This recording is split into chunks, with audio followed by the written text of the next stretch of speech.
Now, tonight, I've got something for you that's really been on my heart. And I want to bring it just to the entire church.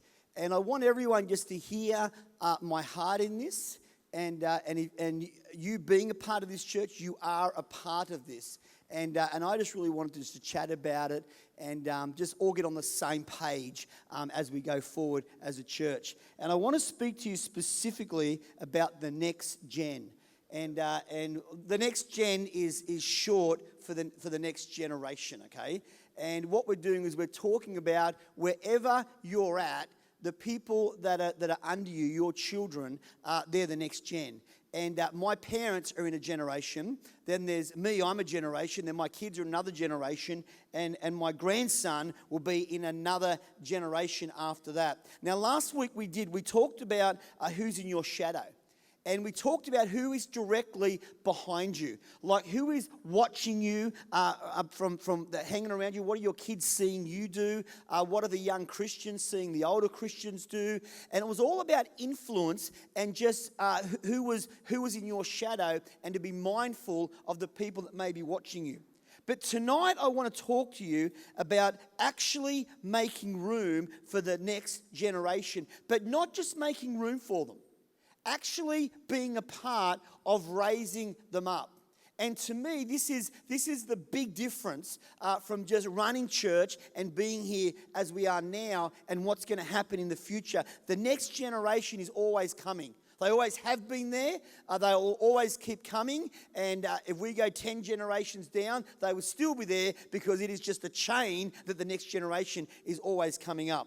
Now, we know that there are baby Christians, okay? Now, when we say a baby Christian, we're not talking about your age, okay? We're talking about, how long you've been following God. We've talked about how much you've applied what you've been following God. And there is that baby Christian stage where you start to grow in God and then become children of God and then become teenagers of God. We talked a lot about that last week. Teenage Christians, regardless of your age, you could be a 50-year-old teenage Christian, you could be a 75-year-old teenage Christian, or you could be a 10-year-old teenage Christian. But we talked a little bit about teenage Christians and how we walk with them. But whether we go through teenagers and then mature Christians, we sort of broke all that down and spoke about it. Now, both in the natural and in the spiritual, if we talk about spiritual children or spiritual natural children or spiritual teenagers or natural teenagers, we know that there's probably going to be a few hassles. And in that raising stage of anyone's life, there's probably going to be some ups and some downs, because people are not perfect as they are growing, all right? How many people in this room have actually got kids of their own? Okay, how many of you know that kids are not perfect once they're born? In fact, it's on a sliding scale from being born is about the best they're going to get, and then they gradually have more and more difficulties as they grow until they become teenagers, and then all hell breaks loose, and then they start to grow up from that and become adults and hopefully into mature adults, and it's a cycle. Well, the same thing happens with Christians, and when we talk about the next gen, we've got to realize that people are not perfect. And if we're going to be a church that believes in the next generation, not just a church full of old people and that's all we've got, but if we're going to be a church that believes in the next generation and makes room for the next generation, we don't need to be people that are looking at the next generation and going, well, they're not really good enough to be preaching. And they're not really good enough to be songling. I mean, 15-year-old songling, I'm not really sure that we should be doing that. What would they know? Well, some 15-year-olds are more mature in God than some 60-year-olds or 50-year-olds that I know that have been in church for a long time. But that's another preach, and don't get me started on that one, right? But we've got to realize that just because they may be 15 or maybe 21, or it may be Sam, running the huddle, or the youth ministry, or Kirsty, it's nothing to do with age. And even if it is to do with age, we have got to have grace for people as they grow. Someone has given you grace to be where you are right now. Someone's given me grace to let me come into a church in the first place, to let me work with the youth, to let me lead the youth, and then entrust me to actually take over the church. Let me tell you, I was not perfect on any of those stages, and nor am I today. But someone has given me grace. And when we give the next generation grace, it gives them room to grow, because we're not looking at the final product at the first time we lay eyes on them. That's like looking at your baby and it comes out and, its head's a little bit squashed and it's a little bit blue and, it's been in labour for 9 hours and go, is this it? Is that what I'm going to have for the rest of my life? That would be crazy to look at that like that. And the same when the baby gets chubby and fat and, both the parents are skinnies and minis and it's just awesome. And these babies like the little Hulk and you think, man, it's called baby fat. It's not going to be there forever, all right? And as we grow, things change. And as we grow as Christians, things change. Has everybody got that? So when we talk about the next gen, this is a bit like an intro for the message. We've got to make room for the next gen, and we've got to realize that they are growing just as you are. In fact, I'd like to say this as a pastor that's pastored for over 20 years. Most people are growing and are walking through as many things they need to walk through, regardless of their age or what they are in this church. Whether they've been here 10 minutes or whether they've been here 50 years, they're all growing. It's just that sometimes the older ones get better at looking good on Sunday and hiding what happens on Monday, Tuesday, Wednesday, Thursday, and what happens at night and what happens at home and everything else. And sometimes the young ones are it's just all out there, and then we want to point the finger at them. But you think about where you've come from and what you're doing and what you're supposed to be walking through, and you realize that it's a pretty level playing field as we go forward. And I wanted to bring that out to you tonight. We have an amazing youth program here at Coastside Church, that has literally changed this city. It is just amazing. And I want to say just off the bat that, Sam and Kirsty and their team, a highlighted team, because teams are a big deal. It's not Sam and Kirsty. It's Sam and Kirsty and the team have done an amazing job with the next gen. And all of the teenagers that are currently in this church and serving and following God, it is simply amazing what they've done.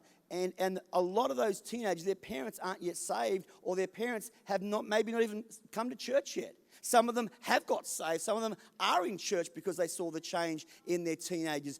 But that is really, really humming. And if you look at it, it's one of the main backbones of this church already. And I welcome that. It's just a welcoming thing. But the next gen is not just teenagers, although we make room for them. I believe if we go one step before that, the next gen that we really need to look at is children. We're talking about, if you know my kids, we're talking about, the Zeeks. We're talking about the ones that are in primary school. We're talking about some of the ones that you've got. You've been in youth ministry. Now you're married, now you've got your own kids, and now Boston's running around at the age of 2 and causing havoc, and everyone's just looking at him going, oh my goodness, how's this working? And I'm like, you know what? That's the next gen. And I want to say, Jess, to you and Aaron, man, you have got the next gen, Sam, because you got the next gen. And I want to make room for the Bostons, and I want to make room for the Dallases, and room for the Zeeks. I want to make room for them in this church. And I want to bring awareness that these are the next generation. They're the next generation under the young people, and we've got to get them while they're young and make room for them while they're young and let them be part of what God is doing while they're young, because the younger they are, the more influenced that they can be by God, the quicker they can change, because the older people get, the slower they change and the longer it takes. And I want to talk about doing something, and I don't even know what it is. It's just sort of coming out of my heart. But I want to do something with creating children's programs, creating outreaches, and just in general getting a heart for the next generation, and I'm talking like right down to 1-year-olds up to primary school, all the way then into high school, and then young adults and into the rest of the church. I want to highlight that area and say, you know what? I believe there is so much more that we can do in this generation, that their parents will be so grateful that someone is there to support them and to love them. And it's not just about what happens to you on a Sunday morning. Or Sunday night, I should say, upstairs, up at the children's program. I'm talking Friday nights and Saturday nights. I'm talking like maybe here in the club that we could set up the room upstairs and people could bring their kids and we can look after them and teach them stuff and show them stuff. And the parents might be going out for dinner in the club or going out on a date night or catching up with friends, and we look after their kids for 2 or 3 hours, and all of a sudden it's like, wow, we are now reaching in to the next generation, way beyond the walls of the church, just because we're here. And we start to value the fact that young people, including kids, can change in an incredible way.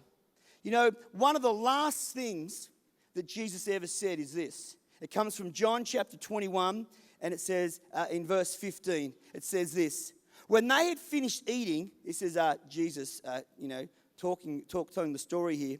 Jesus said to Simon Peter, "Simon, son of John, do you love me?" What a great question for Jesus to ask you. You've been hanging around him for the 3 years of his ministry. You followed him everywhere. You know that he's talked about he's going to die for the world, and everyone's seen the miracles, and that people are flocking to him by the hundreds, and the 12 disciples are just with him like 24/7. And he turns to Peter and says, "Peter, do you really love me? Do you really love me?" In fact, he says this. He says, "Do you love me more than the other 11? Do you love me more than all of these other people that are following?" And if Jesus was here tonight and he went up to Kirsty and said, "Kirsty, do you love me?" She goes, "Oh, yeah, I come to church and stuff. Yeah, that's good." He goes, No, Kirsty. Do you love me more than everyone else that's around you?" Like, he's getting really specific about this. Do you love me more than everybody else that's around me and the other 11 disciples? And look at what Peter said. He said, "Yes, Lord. Yes," he said, "you know that I love you." And then Jesus said to him, "Feed my lambs." For those that don't know what lambs are, they're baby sheep. There's sheep, then there's the lambs. It's the young ones. And I don't think Jesus was talking about him becoming a shepherd and looking after baby lambs. I don't think that's why Jesus came and died. He used that terminology to say, there are young people. There are children. And if you're really switched on to what I'm doing down here on earth, if you really know what's going on here, if you really are going to follow me and love me, and you say that you love me, would you please look after the lambs? Would you look after the kids? Would you look after the teenagers? Would you look after those young people, whether they're young in age or whether they're baby Christians? Will you look after them and be there for them? And then it goes on to verse 16. And then again, Jesus said, "Simon, son of John," talking to Peter, he says, "Do you love me?" Kirsty, I know I asked you 2 seconds ago, and I know that we've clarified that you do love me more than everyone else in the room, but I know I've asked you to look after the lambs, but I just want to make sure, Kirsty, do you really love me more than everyone else in the room? That's what Jesus did to Peter. And so Peter says, son of John, he answered, "Yes, Lord, you know that I love you." Then Jesus said, "Well, if you really love me, take care of the sheep." You know what that means? If he's talking about the lambs first, that's the young people, the kids, the teenagers. The second question was, well, if you really love me, look after their parents. Look after the sheep. Look after the older people that have given birth to these younger people. He's now talking generations. He's talking the sheep and the lambs. He's talking about 2 generations. He's talking about the mums and dads and the kids. He's talking about the older people and the younger people. And he says, if you really love me, then take care of their parents as well. And maybe there's a sign in this, that if we look after the lambs, then we get entrusted to look after the sheep. If we can serve this city and look after their kids, if we can look after them and train them up and just be there while their parents go out for dinner or a date night, maybe that's the doorway into then looking after the sheep. I don't know what you're thinking about this, and you might say, come on, is there really anything in this for me? There's a lot in this for all of us. It has been deeply on my heart, not just to preach a message tonight, but for us to understand that if we really love God, then we've got to go after the kids. We've got to go after the young people. We've got to make room for the young people. We've got to make room for the kids. We've got to look after them. We've got to be there. We've got to meet their parents. We've got to take care of this thing. And this is what Jesus asked them to do if he's really following him and loves him. Verse 17 says this, the third time he said to him, Simon, son of John, do you love me? He asked him again. Now, for sake of time, I won't spell it out. But I mean, it's almost becoming annoying. In fact, Peter says here, Peter was hurt because Jesus asked him a third time. You know, when people keep asking you the same thing, it ticks people off. But there's a reason why they do it. You love me? Yeah, we'll do this. You love me? Yeah, we'll do this. Do you really love me? Yeah, you know I love you. It hurts that you keep asking me this. You know, in my house, there's... back in the day, not now, because my kids are all a lot better at this, sort of. I say to them, they walk out of the house, and I say, can you shut the door? And they say, yeah. And they walk through. I say, no, shut the door. When you leave the house, shut the door. Flies come in, the heat goes out, the cold comes in, whatever it might be, shut the door behind you. Next day, they walk out. Walk out. Can you shut the door? I don't say, do you love me? Shut the door. I'm saying, I'm about to love you, but more harder if you don't shut the door. And they get it. Yeah, I know, Dad. Shut the door. Anything that's repeated multiple times is done so because it's important and it's non-negotiable. So Peter is being confronted by Jesus about something that's important, that's non-negotiable, and he just keeps asking him the same thing. It goes, he asked him once, he asked him twice, he asked him the third time. Peter's hurt by this. And he says, do you love me? He said. And he said, Lord, you know all things. That's what Peter said. You know that I love you. Then Jesus said, feed my flippin' sheep. I added the flippin' in there. But if I wrote the Bible, it'd be a little bit different. He's just like, if this is true, feed my flippin' sheep and look after the flippin' lambs because I'm giving my life for this thing. I didn't give my life so you can come to church every Sunday. I didn't give my life so you can scrape in here to make it another week. Once you get saved and you go from the baby stages to the children's stage to the teenage stage when you're all the things that happened I talked about last week, and you become a mature Christian, then feed the flippin' sheep and look after the flippin' lambs. Get ready because the next generation needs to hear what you know, and we need to make room for them to know what you know, be exposed to what you know, and have a genuine relationship with God at a young age. Because old people, they get saved, but the older you get saved, the harder it is to change. And the younger you get saved, the more flexible and pliable you are. You know, God wants us to look after the young ones, both naturally and spiritually. You know, I'm going to tell you this story. It's a true story and changed my life forever. When I gave my life to God, I went to a Billy Graham crusade, and there was lots of other people there. I was 9. And he preached, and I was pretty well sitting on the ground at the bottom of the seat, and my mum and dad had given me Matchbox cars to play with while they were there at the church thing. And I was sitting there playing with my Matchbox car, I still remember it, And then when he gave the altar call and said, people need to give their lives to God, something clicked in my brain, and I stopped playing with matchbox cars in the dirt, in the seat under, where they were sitting at this open-air crusade, and something tugged on my heart like it never tugged on my heart before. I was just, oh my goodness, what is this? And I sat up, and he's doing the altar call, didn't know what to do, didn't understand it. Mum and Dad looked like they were very spiritual, and they might have had their hands up or doing something crazy. And I'm just sitting there. They think I'm completely zoned out, and something changed my life it's never gone away. And I didn't know what to do. I didn't get up. I didn't go anywhere. And I watched people get up, and I watched people go to their seats, and people went down the front, and they got a Bible, and they prayed for them, and they said the sinner's prayer, a lot like we do at the end of the meeting, except we don't come down the front, and you don't get a Bible because you go to the app, and anyway, it's a different thing. But they all went down there, and I didn't go down there. I didn't know what to do. I didn't know what they were doing. But something changed in my heart.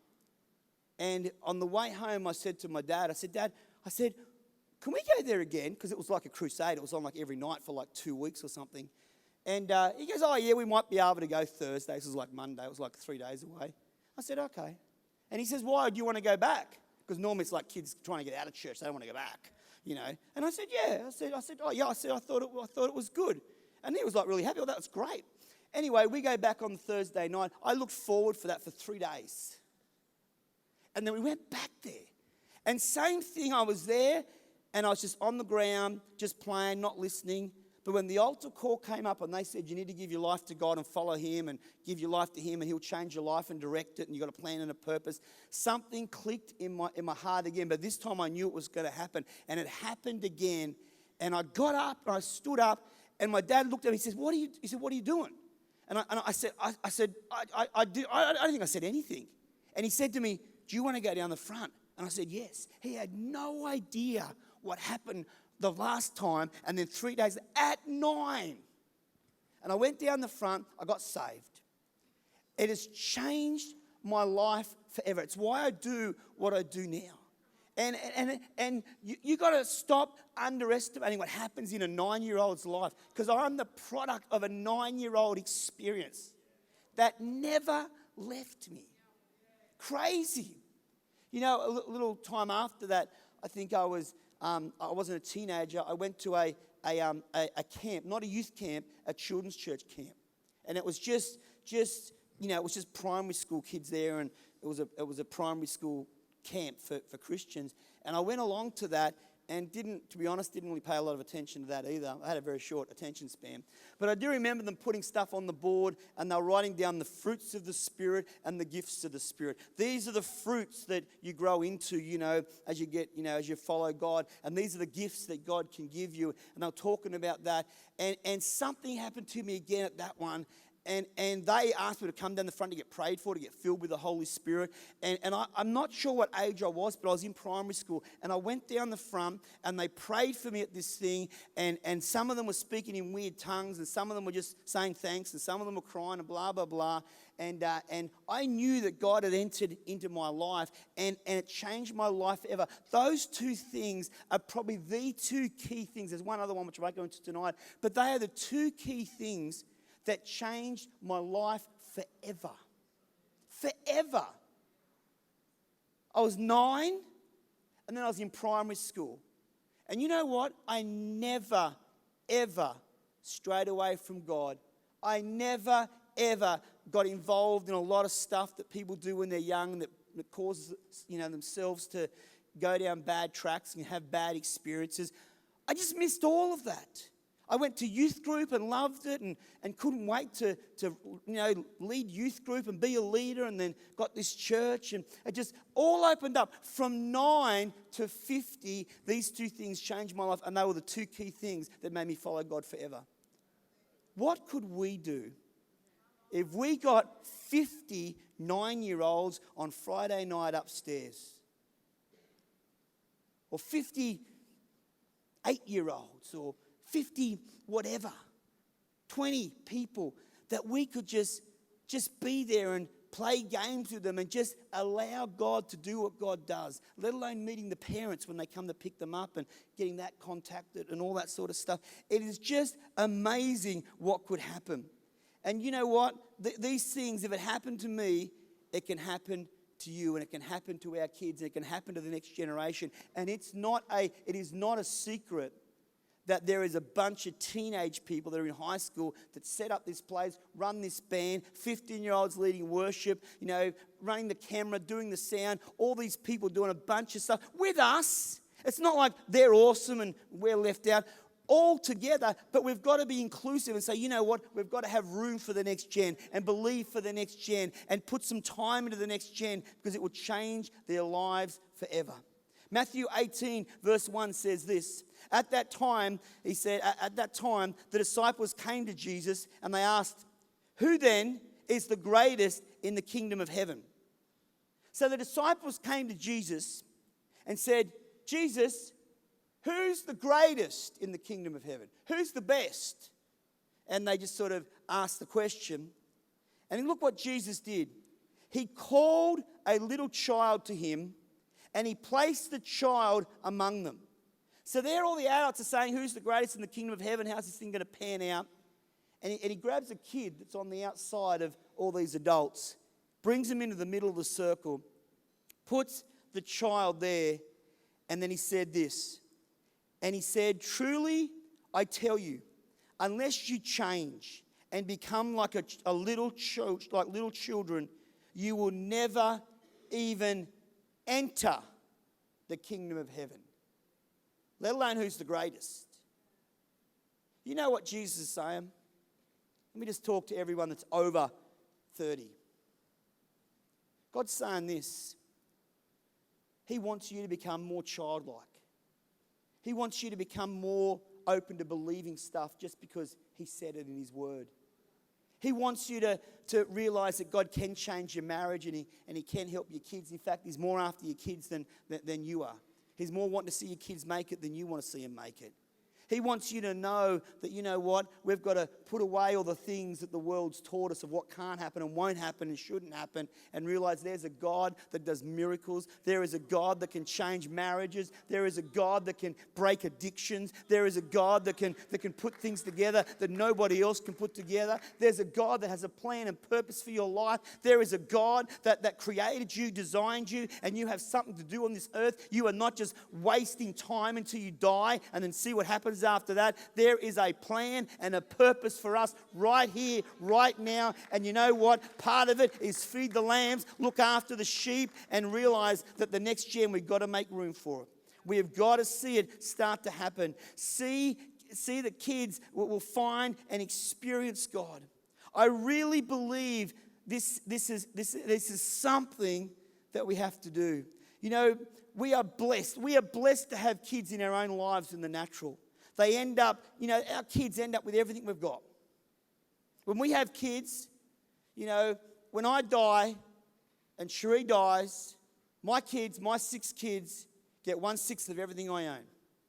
I'm not taking anything with me. Everything I've got's theirs. They know it. They know it's in the will. Surprised they haven't tried to, slip me a warm cup of tea at night, but it's all there. It's all for them. They know that. It's not uncommon to leave the parents to leave everything to their kids in their wills when they die. That's a pretty natural thing, and that's pretty normal. Do you realize that churches should have exactly the same mentality? That when we build this church with people and we preach and we give and we do whatever we need to do, exactly the same thing. Everything this church does for the last 50 years is going to be given to the next generation. It's theirs. Every teenager in this church is yours in about 10 years' time. But I expect you to train up the next generation under you and tell them to train up the next generation under them. And we do not want to be a church like the ones in Europe that have massive big churches, beautiful buildings, lovely people in them, but they didn't think about the next generation. And all these churches now are tourist attractions for people to pay $2 to go and look at the architecture. That is not what they were built for. Churches were not built to be tourist attractions, and there is thousands of them all through Europe. This church is not going to be a tourist attraction. This church is going to understand generations and the next generation, and the same way we do it in the natural, we're going to do it in the spirit, and we're going to make room for them and make sure that they're there and we look after what's coming after us. It's very, very important to do what God has asked us to do. You know, man, I got a lot to say about this topic. I got a lot to say about it. I think it should be, this message should be caught more than it's taught. You're not going to write down all these verses and go, yeah, that was good how Mark explained that about the sheep, and yeah, that was good about the children. You know, that was good about how he put that together. We're not going to start like that. This is going to be caught more than taught. You know, the Bible says in Proverbs 22, it says, start a child off the way it should go, and when it's old, it will not turn from it. Start a child off the way it should go, and when it's old, it won't turn from it. In other words, start them when they're young. I think the church has missed this. Like, we have a children's program. We've got a youth program. Then there's the main church. I think that we should start looking at the children's program being the main church, and we're just down here resourcing whatever they need to do, getting the next generation up there happening and going and sort of flicking around. You know, Andy Stanley said this at Catalyst this year. It's what he said. It's one of his quotes. You can look it up. He said this. He said, every senior pastor should give their reserved parking spot to their children's director. Just so maybe that doesn't sink in as much as it does to me. Every senior pastor should get rid of their reserved parking spot in their church. Well, I had one at the other church. Sheree had one at the other church. We've even got them here. We've got keys to get into the reserved area here. We've got all these reserved spots for the senior pastors. And Andy said, every senior pastor should get rid of their reserved parking spot and give it to their children's church director to let them know you believe in them, you love them, you're behind this thing, and they are. Everything we are doing goes to them down the track. And let them know it and put some weight on it. Let me tell you this story. How much time have I got? What have I got here? Oh, okay. All right. I'm just about done, but I want to tell you this story. This is a story, and haven't asked permission for this story, so I'll ask permission for it later. But there's a family in our church, and they have a son called Noah, and Noah wanted a fish tank. And my son Sam was selling a fish tank, a very nice fish tank. It was worth a few dollars. And Noah went to his dad, and he said to him, you know, I really want this fish tank. And Pete Woods, made Noah do jobs and made him work for it, and really, you know, made him try to save the money, which I want to really honour Pete for that, because, you know, you don't just give your kids stuff because, you know, you're the sugar daddy. You got to teach them how to work for things and earn things and everything else. So good job to Pete for doing that. But he was doing the right thing. And then Kai in our children's church department, in one of the sessions they had just over there a couple of weeks back, she asked all the kids to write down what they were praying for. And Noah wrote down on his prayer thing, and he said, God, I'm really asking that you can help me get this fish tank that I really want for my room. And he put that down as his prayer request to get this fish tank.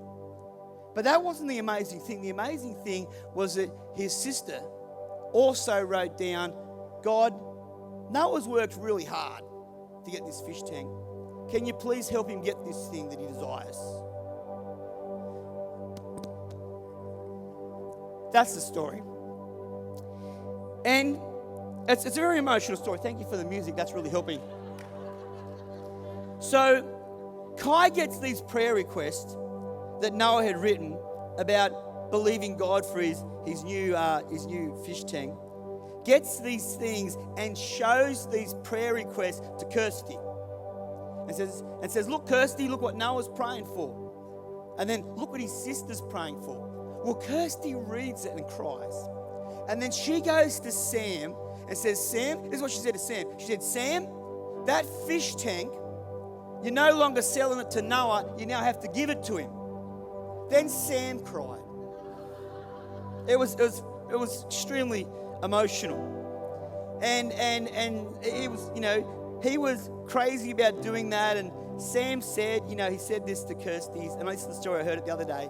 He said to Kirsty, I'll give Noah the fish tank, and told Pete this, but there's only one condition if I give the fish tank. You've got to tell Noah that prayer works. Now, Noah's Noah. I don't know. And that was the request. You got to tell Noah that prayer works.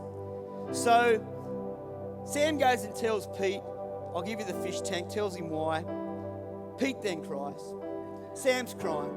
Kirsty's already crying. And they tell this, and then they tell Noah that he's going to get the fish tank, but it's because prayer works.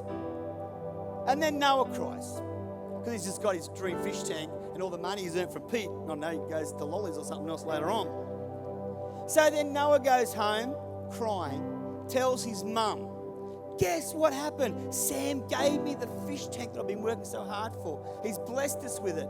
So then Verity cries because it was really, got to them all. Well, by the time I hear about this story, Verity rings up Cherie or texts Cherie, and then thanks Kirsty.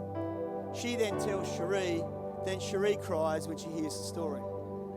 Cherie then passes the story on to me. I didn't cry. I was good with him. But it was just amazing. And here's my thought on this message. That would change his heart towards God more than anything else that you'll probably ever encounter. That thing that God set up for whatever reason, it's not about the fish tank. It's about the fact that Noah knows that prayer works. And for the rest of his life, he's going to be, you know what? Prayer works. It works. And a child has been changed because of what happened in the church, and he'll be changed forever. We have such a wonderful thing to bring up. Mark chapter 10:13 says this. People were bringing little children to Jesus to place their hands on them and bless them, but the disciples rebuked them.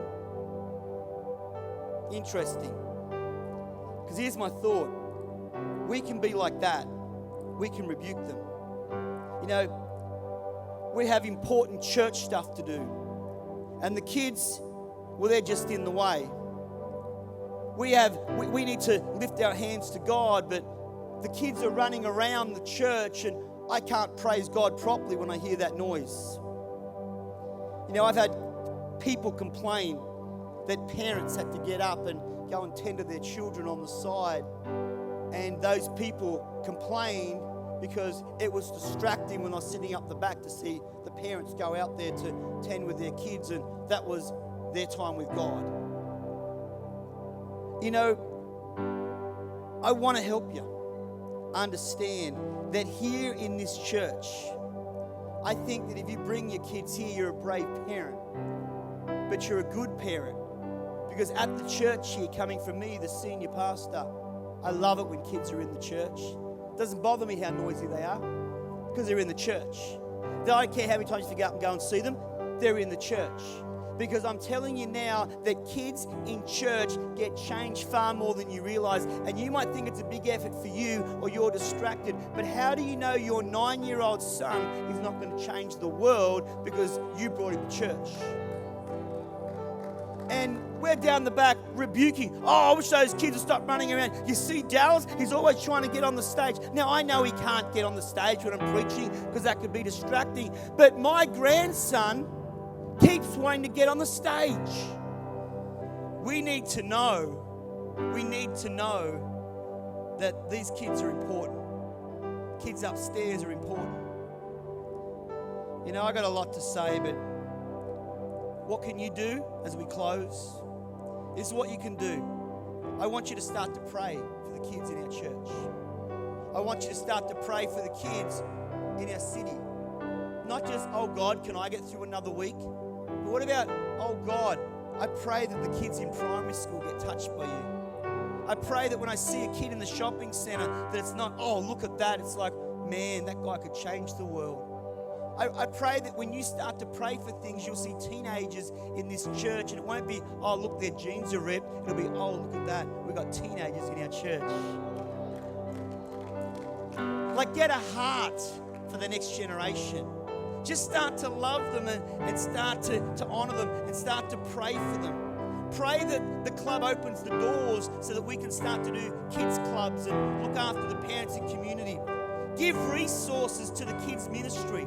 If we have a special offering, give it to it. Each week when the plate goes around, give stuff that's going to go, because you know that we believe for kids in this church. Put money in to support and back it. Pray that the doors of the schools open wider. I want to do more kids packs for Westport Primary. We do the kids packs and we give them to people that can't afford it from Coastside Church. Why aren't we paying for kids' uniforms that maybe those families are doing it tough? Get involved in helping kids. Stop rebuking them. Stop despising them. Stop thinking they're an inconvenience to your life, and start to realize this church and every church should exist for the next gen, whether they're in church or whether they're out of it. We need people to have conversations with the parents and ask if they can help. We need people to help on kids' church on Sundays, and help Kai up there at the top, and help the team do what they need to do. Help them set up. Join the team. Join the roster. You know, we talked about this the other day with Cherie and Julie. And we're asking for people to sign up. And actually, once every 8 weeks, just roster yourself on through Kai to help the kids. Julie's doing it. Cherie's doing it. 1 out of every 8 weeks. They're not going to be here. They're going to be upstairs. Why? Because, but shouldn't they be down here in the main church? That is our main church. We just don't know it yet. I'm down here sending you to go up there. We can't just come to church forever and do nothing. We've got to look after the next generation. These are your kids. They're our kids. They're the kids of our city. They're the kids of the next generation. They're our young people. Let's get behind them. Let's look after them. Let's just be aware that they're there and be nice to them and make room for them. You know, I've never seen it as clear as I have this year. This is not just a good idea. This is not just a promotion to help kids ministry. I believe this is the heart of God. It's the future of our church. And all of us should prioritize the next gen and help them, raise them, look after them, be there for them, and everything else I said. God bless you, and God bless the next gen.